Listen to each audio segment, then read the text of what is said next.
Hello everyone, my name is Zenitsu and I'm back with another Digimon video. So today I'm going to be doing a tier list, but not just any tier list, a starter deck tier list. This tier list is going to be based on all of the starter decks we currently have in the English format. So with that being said, I've been seeing and reading the question a lot online where people are asking, I'm new to the game, what should I get? How do I actually start playing the game?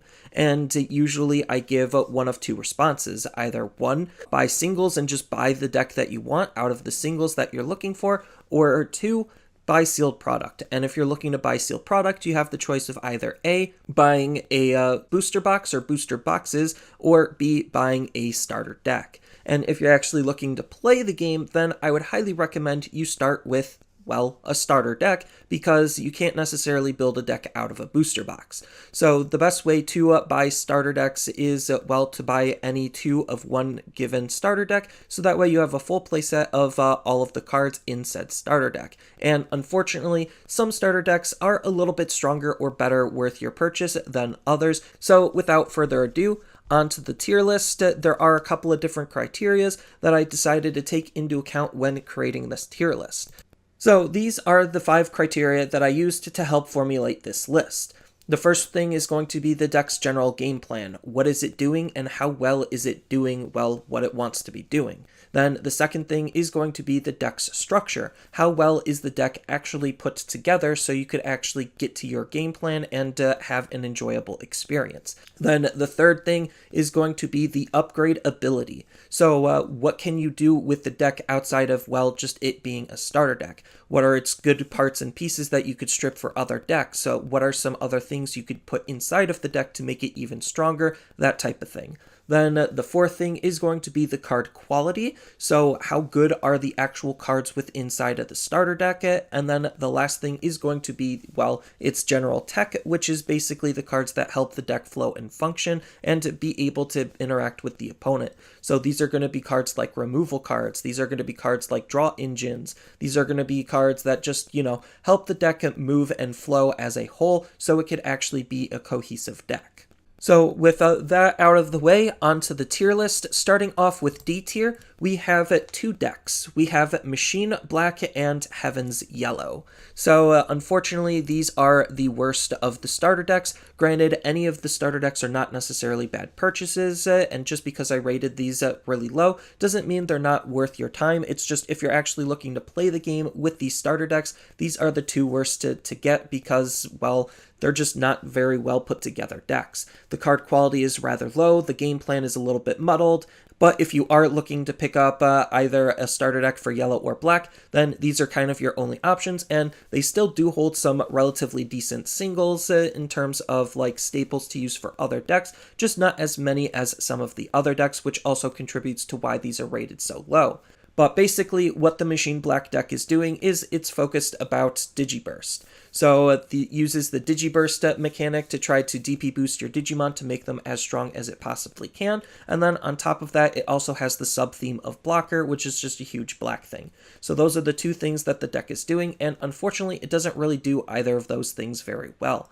It doesn't have lots of naturally high-powered blockers. You have to make your blockers out of specific abilities, so it's not like it's really diving too deep into the blocker sub-theme. And then on top of DP boosting, well, there's just not a whole lot of that either, and most of the DP boosting is focused about blockers, which most of the blockers conditions are, well, temporary. So it's just not necessarily super great at doing what it's trying to do, similar to how yellow is a control style deck where it wants to delete the opponent's Digimon through DP reduction, and, well, it's doing, again, a really bad job at that. So the Seraphimon inside of the starter deck is just a very poorly statted card, on top of the fact that his removal is very, very weak compared to some of the stuff that came out into booster boxes later on, even in the low rarity slots. So he's just not a very good removal card. The sub-theme of the deck is going to be focused around recovery, but there's not really a whole lot of recovery inside of the deck either. So they're just not very well put together decks as a whole. Next, we have C tier. So C tier is a noticeable step up in terms of the power of the decks and the quality of the decks, and these are more comparable to something in B tier rather than in D tier. So these are relatively decent decks to pick up for their respective colors of blue and purple. So the blue Cocytus deck is basically trying to do source removal. So a lot of the abilities are relying on you trying to remove the opponent's inheritable sources, and that's pretty okay considering the boss monster of the deck, which is going to be Metal Garurumon, wants to multi-attack, so you could get those on-attacking abilities off multiple times because he could attack multiple times. And the big core combo of the deck is to try to utilize his multi-attacking ability to deal lots of security damage while removing the opponent's inheritable abilities. So that's kind of just the gimmick or core of the deck, and it's doing it relatively well considering blue has lots of easy ways to tempo out and play its cards a little bit more efficiently than some of the other colors, especially inside of the starter deck. And then you have the Venom Violet deck, which is a pretty okay deck. You have Crest Gurumon, which is the big boss monster of the deck that natively has Security Attack Plus, so he's going to punch relatively hard, on top of the fact that he has the Digiburst ability to revive your Digimon, so that way you could keep up the pressure, because this is kind of a more aggressive style of deck. So you want to constantly be trying to attack into either A, your opponent's Digimon because of the sub-theme of retaliation, or B, try to attack into the opponent's security and try to do lots of extra chip damage. Then it has some really powerful options that's playing around with trying to fill up your trash and deleting your own Digimon. So you do have some really good combo play with some of the cards inside of the starter deck to really kind of start showing you what purple can do. And that's kind of the whole point of what the starter deck is trying to show off, is all of the possibilities that you could do with purple, or at least a lot of them, and kind of dip your toes and feet wet into some of that potential. Next up onto B tier, we have two more decks, being the Gaia Red and Giga Green. So I think these two decks are relatively strong decks because they're just doing everything else that all of the other decks are doing, just a little bit better. So the Gaia Red deck has lots of really strong removal cards. It also has the ability to just punch the opponent's security the hardest out of all of the starter decks. So its game plan and win condition are relatively easy to understand and very powerful to pull off, especially since Red also has ways of DP boosting. It's just a very well put together deck that you could also take and spin off in multiple different directions, depending on the types of cards you get and how you want to upgrade him. And then on top of that, you also have the Giga Green starter deck, which also has its own set of upgrade paths and is a very powerful deck in of itself because it has some of the best built-in removal to its Digimon in the form of Digiburst, suspending one of the opponent's Digimon, so that way you could have Hercules Kabuterimon attack into the Digimon he just suspended to be able to delete it. Then the deck also has some really solid inheritable abilities, so that way it could make your Hercules Kabuterimon survive basically any Digimon he's going to be attacking into, as long as you don't throw him away with the Digiburst ability. So these are just some very strong decks that have very clear win conditions and are very strong and very powerful at doing what they're doing. And then in A tier, we have the Gallantmon starter deck and the Ulforce Vidramon starter deck. So these are the two newest starter decks, and these are, well, just the best two starter decks you could possibly think of to play and upgrade out of the box. So they have some very clear win conditions.